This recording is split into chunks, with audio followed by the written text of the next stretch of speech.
ಇಲ್ಲ. ಇವತ್ತು ಜನಸಂಖ್ಯೆ ಯಾಕೆ ರಿಪೋರ್ಟ್ ಬರ್ತಾ ಇಲ್ಲ? ಹೊರಗಡೆ ಯಾವ ಜಾತಿ ಎಷ್ಟು ಸಂಖ್ಯೆ ಇದೆ ಅಂತೇಳಿ ಯಾಕೆ ಕೊಡ್ತಾ ಇಲ್ಲ? ಭಯ ಇದೆ. ಅದು ಸರಿಯಾದ ಫಿಗರ್ ಬಂತು ಅಂತ ಹೇಳಿದ್ರೆ ಜನ ಜಾಗೃತರಾಗ್ತಾರೆ ಅನ್ನಕ್ಕಂಥದ್ದು. ಬಡ್ಜೆಟ್ ಇವತ್ತು ಸರ್ವರಿಗೂ ಸಮಪಾಲು, ಸರ್ವರಿಗೂ ಸಮಬಾಳು. ಈ ಬಜೆಟ್ ನಲ್ಲಿ ಈ ಅಹಿಂದ ಸಮುದಾಯದ ಸಮಾಜಗಳಿಗೆ ಸಿಗ್ತಾ ಇದೆಯಾ? ಇದ್ರ ಬಗ್ಗೆ ನಾವು ಅವಲೋಕನೆ ಮಾಡಿದೀವ. ಆದ್ರಿಂದ ನಮ್ಮ ಮೂರನೇ ಶಕ್ತಿ ನಾವು ರಾಜಕೀಯ ಪ್ರಣಾಳಿಕೆ ಈಗಲೇ ಡಿಕ್ಲೇರ್ ಮಾಡ್ಬಿಟ್ಟಿದ್ದೀವಿ. ಏನು SC ST ಇದೆ, ಏನು 50,000 ಕೋಟಿ ರೂಪಾಯಿ ಬಜೆಟ್ ಆಗ್ತಾ ಇದೆಯೋ ಅದ್ರ ₹1 ಕೂಡ ಬೇರೆ ಇದಕ್ಕೆ ಖರ್ಚಾಗಬಾರ್ದು. ಅದು ಪೂರ್ಣವಾಗಿ ಆ ಸಮಾಜದವ್ರಿಗೆ ಖರ್ಚಾಗಬೇಕು. ಬರೀ 10 ವರ್ಷ ಇವತ್ತು ಮಾಡಿದ್ರೆ ಸಾಕು. ಒಬ್ಬನು ದಲಿತ ನಿರುದ್ಯೋಗಿರಲ್ಲ, ಒಬ್ಬನಿಗೂ ಮನೆಯಿಂದ ಇರಲ್ಲ. ನಾನು ಪ್ಲಾನಿಂಗ್ ಕಮಿಷನ್ ವೈಸ್ ಚೇರ್ಮನ್ ಆಗಿ ಕೆಲಸ ಮಾಡಿದ್ದೇನೆ. ಆದ್ರೆ ಇಲ್ಲೇನಾಗಿದೆ ಅಂದ್ರೆ SCPT ದುಡ್ಡನ್ನ ಬೇರೆ ಬೇರೆ ವಾಪಸ್ ತೋರ್ಸೋದೊಂದು ಖರ್ಚು ಮಾಡೋದು. ಶೇಖರ್ ಅವರು ನೀವು ಹೇಳಿದ್ರಿ 94C ತಂದ್ರು, ಭಾರಿ ಒಳ್ಳೆ ಕೆಲಸ ಮಾಡಿದ್ರು ಅಂತ ಯಾರೋ ಒಬ್ರು ಹೇಳಿದ್ರು. ಕುಮಾರಸ್ವಾಮಿ ಹಿಂಗೆ ಕೈ ಮೇಲೆ ಹೆಗಲ್ ಹಾಕೊಂಡು ಗೋಡ ತಿನ್ನಲ್ಲ ಅಂತ. ಸೋಮಶೇಖರ್ ಗಿರಿಟ್ ಮಾಡೋ ಮನುಷ್ಯ ಅಲ್ಲ, ಪ್ರಾಮಾಣಿಕ. ಯಾವತ್ತು ಸತ್ಯವಂತ ಇರ್ತವರು ನೇರ ನೋಡಿ ನಮಗ್ ಬಂದಿರೋ ತಾಪತ್ರನೇ ಇದು. ಖಂಡಿತವಾಗಿ ಲೋಕ ವಿರೋಧಿ ಅಂತಾರಲ್ಲ, ಅವ್ರು ಯಾಕೆ ಕೈ ಮೇಲೆ ಹೆಗಲ್ ಹಾಕ್ತಾರೆ ಅಂತ ಹೇಳಿದ್ರೆ ಮೋಸ ಮಾಡ್ತಕ್ಕಂಥ ಪ್ರವೃತ್ತಿ. ಹೆಗಲ್ ಮೇಲೆ ಕೈ ಹಾಕ್ತಂದ್ರೆ ಮುಗಿದೇ ಹೋಯ್ತು ಅಂತ ಹೇಳಿ ಅಂತ. ಅದಕ್ಕೆ ಸರ್ಕಾರ ಮನೆಗೆ ಸದಾನಂದ ಗೌಡ್ರಿ ಕರ್ಕೊಂಡು ಹೋಗ್ಬಾರ್ದು, ಮದುವೆ ಮನೆಗೆ ದೇವೇಗೌಡ್ರಿ ಕರ್ಕೊಂಡು ಹೋಗ್ಬಾರ್ದು ಅಂತ. ಯಾಕಂದ್ರೆ ಇವ್ರಿಗೆ ಅವ್ರಿಗೆ ನಗೋ ದನ ಅಂತ ಅದು ಹೆಂಗ್ ಕಣ್ಣಲ್ಲಿ ನೀರು ಬರುತ್ತದೇನೋ ಗೊತ್ತೇ. ಇದು 50 ವರ್ಷದಿಂದ ನಮಗೆ ನೋಡಿ ಇದು ಅಭ್ಯಾಸ ಹೋಗಿದೆ. ಅವ್ರು ಹೇಳ್ತಾರೆ ನಿಮಗೆ ಏನಿದೆ ನಡೆದ ಸಾಯೋದು ಒಂದೇ ಸಲಪ್ಪ. ಇವತ್ತು ನೀವು ಇಲ್ಲಿವರೆಗೆ ಬುದ್ಧಿವಂತರು ಅದೇರಿ, ಆದ್ರೆ ಸಂಘಟಿತರಾಗಿರಿ. ಸ್ಥಾನಕ್ಕೆ ಆಸೆ ಪಡಬೇಡ್ರಿ. ನಮ್ಮ ಸಮಾಜಕ್ಕೆ ಸಿಕ್ತು, ನನ್ನಿಂದ ಸಮಾಜಕ್ಕೆ ಉಪಕಾರ ಆಯ್ತು ಅಂತ ಹೇಳ್ಬಿಟ್ರೆ ಅದು ನಿಮ್ಗೆ ಹೇಳ್ತೇನೆ, ಅದೇ ನೀವು ದೊಡ್ಡ ಸ್ಥಾನ, ಅದೇ ನಿಮ್ಗೆ ದೊಡ್ಡ. ಡಾಲರ್ ಇವತ್ತು $92 ಆಗಿದೆ. ಪರದೇಶದಲ್ಲಿ ನಮಗೆ ಮರ್ಯಾದೆ ಇಲ್ಲ. ಇವತ್ತು ನಾನು ಪದೇ ವಿದೇಶಕ್ಕೆ ಹೋಗ್ತಾ ಇರ್ತೀನಿ, ಅವ್ರು ಕೇಳ್ತಾರೆ ನಿಮ್ ದೇಶ ಹಿಂಗ ಆಗೋಯ್ತಲ್ಲ ಯಾಕೆ? ದುರ್ದೈವ. ಕಾರಣ ಇವತ್ತು ನಾವು ಎಂದಿನವರೆಗೆ ಮಾನವ ಸಮಾಜ ಒಂದಾಗಬೇಕು, ಮಾನವ ಸಮಾಜದ ಕಲ್ಯಾಣ ಆಗಬೇಕು. ಬಾಬಾ ಸಾಹೇಬ್ ಅಂಬೇಡ್ಕರ್ ಅವರ ಭಕ್ತ ಭಂಡಾರಿ ಬಸವಣ್ಣನವರ ನೀತಿ ನಿಯಮಗಳು ಈ ರಾಜ್ಯದಲ್ಲಿ ಜಾರಿಗೆ ಎಂದು ಬರುತ್ತೋ ಅಂದೇ ಈ ಕರ್ನಾಟಕ ರಾಜ್ಯದ ಕಲ್ಯಾಣ ರಾಜ್ಯವಾಗುತ್ತೆ ಅನ್ನಕ್ಕಂತ ಮಾತನ್ನ ಹೇಳಕ್ ಇಷ್ಟಪಟ್ಟು ಇವತ್ತು ಮೂರ್ತಿ ಅವರಿಗೆ ನಾನು ಧನ್ಯವಾದ ಹೇಳ್ತೇನೆ. ನೀವು ಆಫೀಸರ್ ಹೆದರದೆ ಮಾಡ್ತಾ ಇದ್ದೀರಿ, ಮಾಡ್ಕೊಂಡು ಹೋಗಿ, ದೇವರು ನಿಮಗೆ ಒಳ್ಳೇದು ಮಾಡ್ತಾರೆ. ಕುಮಾರಸ್ವಾಮಿ ಅವರು ಭಾರಿ ಸಂತೋಷ ಆಯ್ತು. ನೀವು MLA ಆದಾಗ ನಿಮ್ಗೇನ್ ಗೌರವ ಸಿಕ್ತಿತ್ತು ಆ ಪಾರ್ಟಿ ಬಿಟ್ಟಾಗ ಅಷ್ಟು ಗೌರವ ನಿಮ್ಗೆ ಸಿಗ್ತಾ ಇದೆ.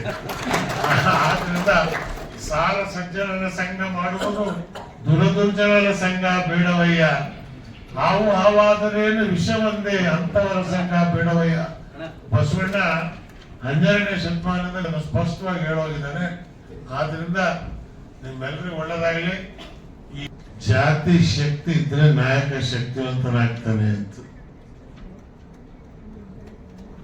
ಅದರ ಉದಾಹರಣೆ ನಮ್ಮ ಎದುರಿಗಿದೆ. ಯಡಿಯೂರಪ್ಪ ಏನೇ ಪಾಪ ಮಾಡಲಿ ಆ ಜನಾಂಗ ಬ್ಲೈಂಡ್ ಆಗಿ ಅವ್ರ ಹಿಂದಿದೆ. ದೇವೇಗೌಡರು ಏನೇ ಪಾಪ ಮಾಡಲಿ, ಮೊಮ್ಮಕ್ಕಳು ರೇಪ್ ಮಾಡಿ ಜೈಲಿಗೆ ಹೋಗ್ಲಿ, ಆದ್ರೂ ಜೈಲಿಗೆ ಹೋದವರಿಗೆ 1 ಲಕ್ಷ ಜನ ಅನ್ನೋರು ಇದ್ದಾರೆ. ತೆಲುಗುದಲ್ಲಿ ಒಂದು ಗಾದೆ ಇದೆ, ದೊರ್ಲು ಕೊಟ್ಟ ದಂಡಂ ಲೇದು ಅಂತ. ಹಂಗೆ ಇವತ್ತು ಪಾಪ ತಿಮ್ಮಾಪುರು ದೇವರಾಜಯ್ಯ, ಬಸವಲಿಂಗಪ್ಪ,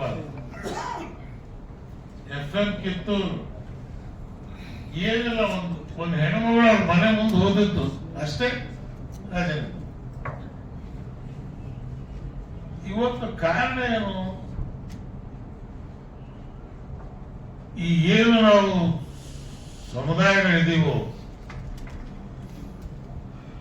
ಬಾಬಾ ಸಾಹೇಬ್ ಅಂಬೇಡ್ಕರ್ ಕೊಟ್ಟಂತ ರಿಸರ್ವೇಶನ್ ಅಲ್ಲಿ ಇನ್ನೂ 50% ಜಾರಿಗೆ ಬರಲಿಲ್ಲ.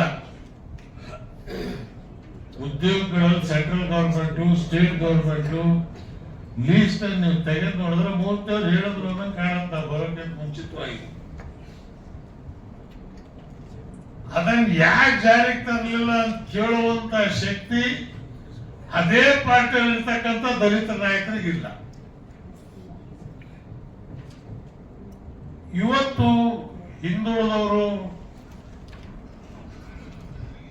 ST, ಒಂದ್ ಕಡೆ ರಾಮ್ಲು, ಒಂದ್ ಕಡೆ ಉಗ್ರಪ್ಪ. ಉಗ್ರಪ್ಪನ್ಕಿಂತಲೂ ಉತ್ತಮವಾದ ರಾಮ್ಲು, ಡಬ್ಲು ದುಡ್ಡು.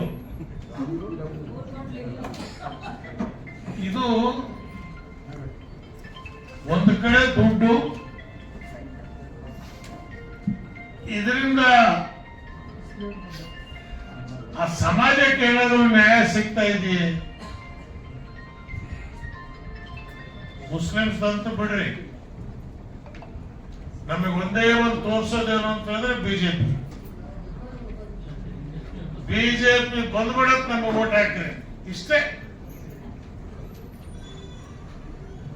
ಆ ಬಿಜೆಪಿಯ ಭಯನೇ ಇವತ್ತು ಮುಸ್ಲಿಂ ಸಮಾಜದ ಮನಸ್ಸಿನಿಂದ ಹೊರಗಾಕಕ್ಕೆ ಪ್ರಯತ್ನ ಪಡ್ತಾ ಇದ್ದೀವಿ ನಾವು. ಯಾಕಂದ್ರೆ ಇವತ್ತು ಕಾಂಗ್ರೆಸ್ ಬಿಜೆಪಿ ಎರಡೂ ಕೂಡ ಒಂದೇ ಮುಖದ ಎರಡು ನಾಣ್ಯಗಳು. ಆಮೇಲೆ ಇವೆರಡು ಪರಸ್ಪರ ರಾಜಿ ಆದಂಗೆ ಕಾಣುತ್ತೆ. 4% ರಿಸರ್ವೇಶನ್ ನಮಗೆ ಕೊಡ್ತೀವಿ, ಕೊಟ್ಟಿದ್ದನ್ನ ಇವತ್ತವರೆಗೂ 2.5 ವರ್ಷ ಆಯ್ತು ಕಾಂಗ್ರೆಸ್ ಅಧಿಕಾರಕ್ಕೆ ಬಂದು ಅದಕ್ಕೆ ಜಾರಿ ಕೊಡಕ್ಕಾಗಲಿಲ್ಲ.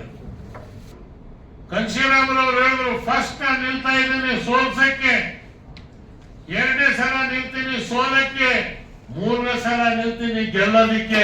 ಹಾಗಾಗಿ ಮಾಯಾವತಿ ಬಂದಿರ್ತಕ್ಕಂಥ ನಾವು ತ್ಯಾಗಕ್ಕೆ ತಯಾರಾಗಿರ್ಬೇಕಾಗತ್ತೆ. ಬಂದ ತಕ್ಷಣ MLA ಆಗಕ್ಕೆ ಸಾಧ್ಯ ಇಲ್ಲ, ಆದ್ರೆ ಹೋರಾಟ.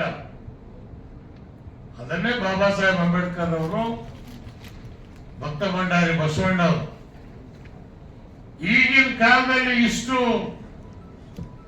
ಜಾತಿವಾದ ಇರ್ಬೇಕಾದ್ರೆ ಬಸವಣ್ಣನ ಕಾಲದಲ್ಲಿ ಏನಿರ್ಬೇಕು ಅಂತ ನೀವು ಲೆಕ್ಕ ಹಾಕಿ. ಮಹಾತ್ಮ ಫೂಲೆ ಅವರು ಎಂತೆಂತ ಮಹಾನ್ ಭಾವರು. ಇವತ್ತು ಬಿಜೆಪಿಯವರಿಗೆ ರಾಮಾಯಣ ಬೇಕಾದ್ರೆ ವಾಲ್ಮೀಕಿ ಬೇಡ, ಅದೇ ರಾಮನ ಹೆಸರು ಹೇಳಿ ಇವತ್ತು ಅಧಿಕಾರಕ್ಕೆ ಬಂದಂತ ಜನ ದುರ್ದೈವ. ಆದ್ರಿಂದ ಇವತ್ತು ಮೂರ್ತಿಯವರಿಗೂ ನಾನು ಪ್ರಾರ್ಥನೆ ಮಾಡ್ತೇನೆ, ಸೋಮಶೇಖರ್ ಅವರಿಗೂ, ಉಗ್ರಪ್ಪನವರಿಗೂ, ಎಲ್ಲಿ ಪೊಲಿಟಿಕಲ್ ಪಾರ್ಟಿ ಫೇಲ್ ಆಗುತ್ತೋ ಅಲ್ಲಿ ಒಂದು ಥರ್ಡ್ ಆಲ್ಟರ್ನೇಟಿವ್ ಅವಶ್ಯಕತೆ ಇದೆ. 3ನೇ ಶಕ್ತಿ ಇಲ್ಲದೆ ಇದ್ರೆ ಇದು 2 ಶಕ್ತಿಗಳು ಅಡ್ಜಸ್ಟ್ ಮಾಡಿಕೊಂಡು 5 ವರ್ಷ ನೀನು 5 ವರ್ಷ ನಾನು, ಎಂತ ಕೇಸ್ಗಳಿದ್ರು ನ್ಯಾಯಾಂಗದಲ್ಲಿ ಅವರು ಅಡ್ಜಸ್ಟ್ ಮಾಡ್ಕೊಂಡ್ಬಿಡ್ತಾರೆ. ಎಷ್ಟೇ ಭ್ರಷ್ಟಾಚಾರದ ಕೇಸ್ ಇರಲಿ, ಕೋರ್ಟು ಅದ್ ಹೆಂಗ್ ಅಡ್ಜಸ್ಟ್ ಮಾಡ್ತಾರೋ, ಅದೇನು ನ್ಯಾಯ ಕೊಡ್ತಾರೋ ದೇವರಿಗೆ ಗೊತ್ತು. ಭೀಮನ್ ಅವ್ರು ಚೀಫ್ ಜಸ್ಟಿಸ್ ಆಗಿದ್ರು ಕರ್ನಾಟಕದಾಗ, ನನಗೆ ಭಾರಿ ಆತ್ಮೀಯರಾಗಿದ್ರು. ಅವ್ರು ಹೇಳೋ ಇಬ್ರಾಹಿಂ ಒಂದ್ ಕಾಲ ಬರತ್, ನಾನೇ ಕೊನೆ, ನನ್ನ ಆದ್ಮೇಲೆ ಯಾರು ಬರ್ತಾರೆ ಅಂತ ನನಗೆ ವಿಶ್ವಾಸ ಇಲ್ಲ. ನಮ್ ಸಮಾಜದಲ್ಲಿ ಜಾಗೃತಿ ಬರ್ಲಿಲ್ಲ, ಜಾಗೃತಿ ಮೂಡಿಸ್ಬೇಕು ನಾವು ಅಂತ.